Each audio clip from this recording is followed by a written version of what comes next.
True leaders never seek followers. This is a quote from Dr. Myles Munroe. Been watching some of his videos. Just be careful, there are a lot of AI Myles Munroe videos out there, so try to find the ones that are legit. But I thought about that and I was like, wow, that's so true, because people who are leaders, they tend to be people who don't necessarily want leadership positions. People just follow them and they're kind of pushed into these leadership positions. A movie that I think about is Gladiator, right? Where Russell Crowe playing Maximus, he doesn't want to become Caesar, but Caesar, Marcus Aurelius, he is like, no, that's precisely why you must become Caesar. And we can't give it to Joaquin Phoenix, the son, because he's going to use it for evil. And the people who they don't really want followers, they end up getting them because of who they are. And it's like, I don't want your respect. I don't want to demand respect out of someone. I want to earn your respect. People who demand respect, I think about when I was a kid and I played basketball and my coaches were horrible. They were terrible and they were terrible people and they demanded respect. And they got it because we listened to them. But it only lasted for so long. People quit.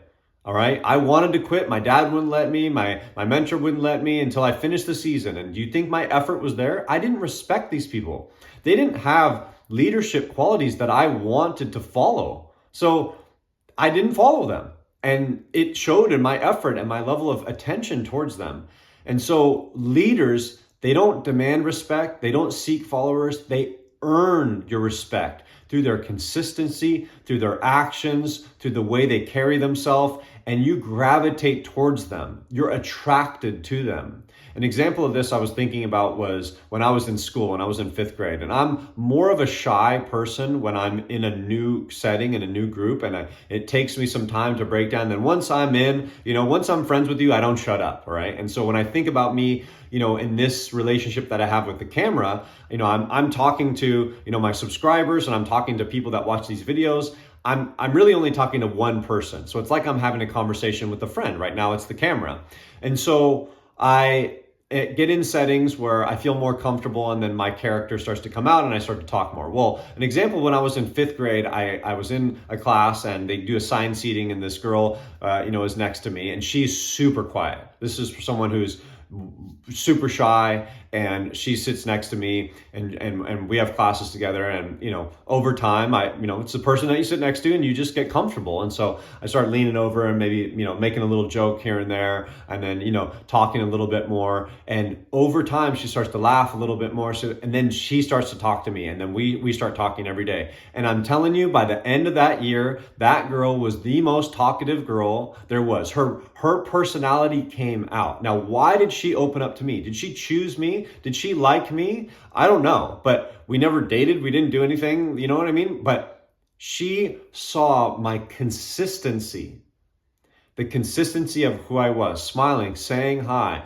being nice, all that. So she was able to open up. She was able to follow my lead. And then she ended up developing her own personality and being able to talk and do all of that. And so I make that, I tell that story because that's what leaders do. They bring people up, and some people have that capability naturally. Some people want it. Some people have it and also want it. Some people have it and don't want it, right? They don't want to necessarily lead, but people keep following them everywhere. And then they say, like Julius Caesar did to Maximus in Gladiator, you have to be Caesar. This is precisely why you are a leader. But I don't want to. That's exactly why we need more people like that don't want it. And so now when I think about like YouTube, and when people are like, please subscribe to the channel, I'm like, well, why, right? It's the first video that I watch of you, and you're already telling me to follow you. I don't know you, right? I don't know. I've only seen one thing of you. I like to watch people and see who they are, and then I'll decide. That's why I don't really say it. I think I might have said it in videos, and maybe it was more along the lines of kind of explaining, what goes on in regard to the algorithms and things like that. But for me, I'd rather you make that decision on your own, because you're attracted to what I have to say and my character and my consistency, versus me just saying it, all right? And then you're like, oh, I don't know why I subscribed to that person. Then you hear my videos. I want there to be something There's some substance behind why you're actually choosing to hit that subscribe or hit that like. Okay. I always implore people to comment because I want to hear your thoughts. I want to have an engaging conversation back and forth because I'm just sharing my perspective. I want to learn from other people as well. And that's why I say make your own YouTube channel so that you can have a perspective and we can have more conversations. Typing in comments, a lot of times things get lost in translation. I remember I did that the other day. Someone commented and then I commented back and it was like, we didn't really understand each other. And then through the comments, we finally figured it out, right? And we came to some sort of agreement on things. But it was like, I took him out of context, then he took me out of context because I took him out of context. And so we kind of argued back and forth. And then by the end of it, we got it. Whereas on video and with conversation, there's tone of voice, there's facial expressions, there's much more communication that goes on. So that's why I want people to start their own YouTube channels. But in regard to following and subscribing and things like that, I think the people who end up becoming popular organically, right? Those are the people that are going to stick longer. Whereas people are just like, I get now all these emails about people trying to grow my following and you should do this and you should do that. And it's like, I want it to be organic. I don't want to use some strategy to find people so that then make videos that people want to see so that I can gain more followers. That's not why I'm here.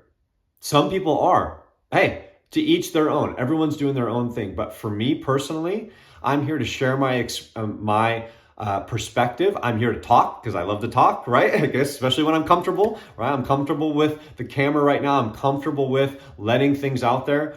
And I feel like I have something to share, but I feel like everybody has something to share. And that's why I say, start your own YouTube channel. Let's get this conversation out there so that everyone has a voice.